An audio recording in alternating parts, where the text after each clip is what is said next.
Good evening बच्चों। इसके पहले हम लोग एवोपरेशन तक पढ़ चुके थे। ठीक है, आज हम लोग पढ़ेंगे how does evaporation chaos cooling, मतलब किस प्रकार एवोपरेशन कूलिंग करता है। ठीक है, वो आपको मैं बताने वाला हूँ। ठीक है, in an open vessel the liquid keeps on evaporating. The particles of liquid absorb energy from the surrounding to regain the energy lost during evaporation. This evaporation of energy from the surroundings makes surrounding cold. अब यहाँ पे ये जो evaporation के लिए water molecules होता है, water का जो मॉलिक्यूल्स होता है, एनर्जी कहाँ से लेता है? इन्वायरमेंट से लेता है। अगर एनर्जी इन्वायरमेंट से लेगा तो जाहिर सी बात है इन्वायरमेंट, आसपास की इन्वायरमेंट क्या रहेगा? कूल हो जाएगा। क्यों? क्योंकि वो अपना एनर्जी किसको दे दिया? वाटर पार्टिकल्स को दे दिया। क्यों दे दिया? एवोपरेट होने के लिए दे दिया। ठीक है, next, what happens when you pour some acetone on your palm? The particles gain energy from your palm or surrounding and evaporate, cause the palm to feel cold.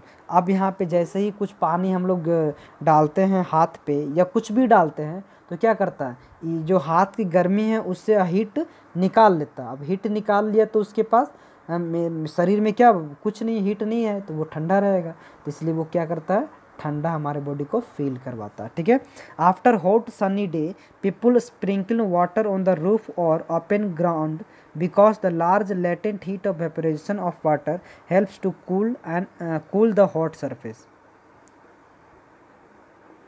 ठीक है, गर्मी के दिन में क्या करते हैं लोग? छतों पे पानी छिटते हैं। क्यों? क्योंकि ताकि वो ठंडा रहे। ठीक है, why should we wear cotton clothes in summer? Cotton cloth summer में इसलिए पहनना चाहिए क्योंकि ये बहुत जल्दी सोखता है, बहुत अच्छा सोखता है। सोखने क्या करता है? जैसे ही सोखता है तो वो हमारी बॉडी से हीट एब्जॉर्ब कर लेता है सोखने दरमियान, और हमको क्या करता है? कूलिंग महसूस करवाता है। ठीक है, तो यहाँ पे देख लीजिएगा, during summer we perspire more because of mechanism of our body which keep us cool. We know that during evaporation the particle at the surface, the liquid gain energy from surrounding or body surface change into vapor. The heat energy equal to the latent heat of the evaporation is absorbed from the body, leaving the body cool. Cotton, being a good absorber of water, help in absorbing the sweat and exposing it to all to the atmosphere for easy evaporation. ये क्या करता है?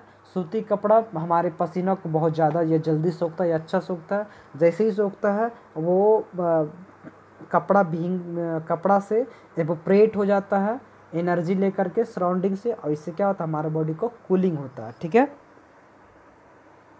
Why do we see water droplets on water outer surface of a glass containing ice cold water?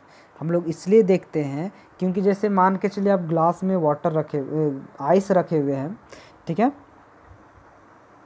Ice रखे हुए हैं, ठंडा पानी रखे हुए हैं, तो उसके आसपास में जितना भी गर्म हवा है उससे टकराएगा तो वो कंडेंस हो जाएगा, आपका फ्रीजिंग हो जाएगा। ठीक है, और वो क्या बन जाएगा? ड्रॉप में बन जाएगा, क्योंकि हवा में वाटर वेपर प्रेजेंट है गर्मी के कारण, गर्मी के दिन में या हीट के कारण, एवोपरेशन के कारण, और जैसे ही ठंडा सतह से टकराएगा वो कूल हो जाएगा और वाटर ड्रॉपलेट्स में चेंज हो जाएगा। ठीक है, तो ये तो आपको पढ़ा चुके हैं, ये आपको एक बार रिवीजन कर देते हैं हम। ठीक है, देख लीजिएगा, matter is made up of small particles, ये आपको पता है। The matter around us exist in the 3 state, solid, liquid and gas. एक प्लाज्मा भी होता है और एक आपका BEC होता है। ठीक है, जो या तो बहुत ही लो में कूल प्लेस में मिलता है, कोल्डेस्ट प्लेस में मिलता है, या तो आपका बहुत हॉटेस्ट प्लेस में मिलता है, हॉटेस्ट रीजन में मिलता है। ठीक है, the force of attraction between particles are maximum in solid, intermediate in liquid and minimum in gas, ये आपको पता ही है। The space in between the constituent particle and kinetic energy of the particle are minimum in the case of solid, intermediate in liquid and maximum in gas. मतलब कि आपका जो space between the particle होता है और kinetic energy होता है, वो काइनेटिक एनर्जी मिनिमम किस में होता है, सॉलिड में, इंटरमीडिएट किस में होता है, लिक्विड में, और सबसे ज़्यादा किस में होता है, गैस में होता है। The arrangement of particle is most ordered in the case of solid. Arrangement of particle जो होता है सबसे ज़्यादा ऑर्डरली या अच्छे से अरेंज्ड किस में होता है, सॉलिड में होता है।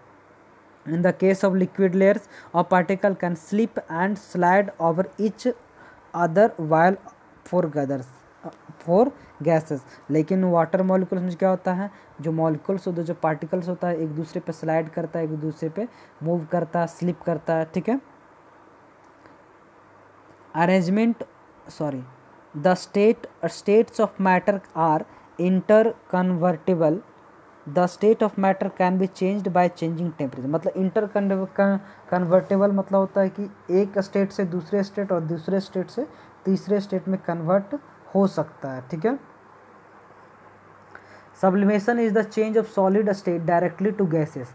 सब्लिमेशन मतलब जिसमें सॉलिड डायरेक्ट चेंज किस में हो जाए, गैस में, विदाउट गोइंग लिक्विड स्टेट, ठीक है। डिपोजिशन मतलब गैस स्टेट चेंज हो जाए सॉलिड में। Boiling is a bulk phenomena, particles from the bulk मतलब whole of the liquid change into vapour state. Boiling में यही होता है, ठीक है। Evaporation is the surface phenomena, particles from the surface gain enough space energy to overcome the force of attraction present in liquid and change into vapour state, ठीक है। The rate of evaporation depend upon the surface area expose to the atmosphere, the temperature, the humidity and wind speed. Evaporation causes cooling, ठीक है। Latent heat of evaporation is the heat energy required to change 1 kg of liquid to gas at atmospheric pressure at its boiling point. Latent heat of fusion is the amount of heat energy required to change 1 kg of solid into liquid at its melting point। इस chapter को बढ़िया से देखिएगा, अगर इसमें कहीं भी आपको प्रॉब्लम हो या फिर से हमको बताना पड़े तो आप हमसे पूछ सकते हैं, ठीक है। इसमें कोई दिक्कत नहीं है, ठीक है।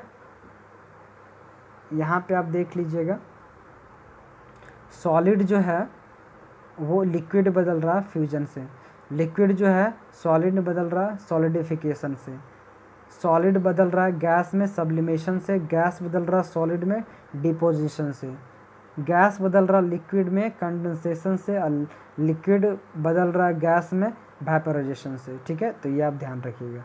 Thank you. अगर किसी को कोई प्रॉब्लम हो तो आप हमसे पूछ सकते हैं। और ये आपका लास्ट टॉपिक था, चैप्टर का लास्ट टॉपिक था। इसके बाद हम लोग नेक्स्ट पढ़ेंगे। Thank you.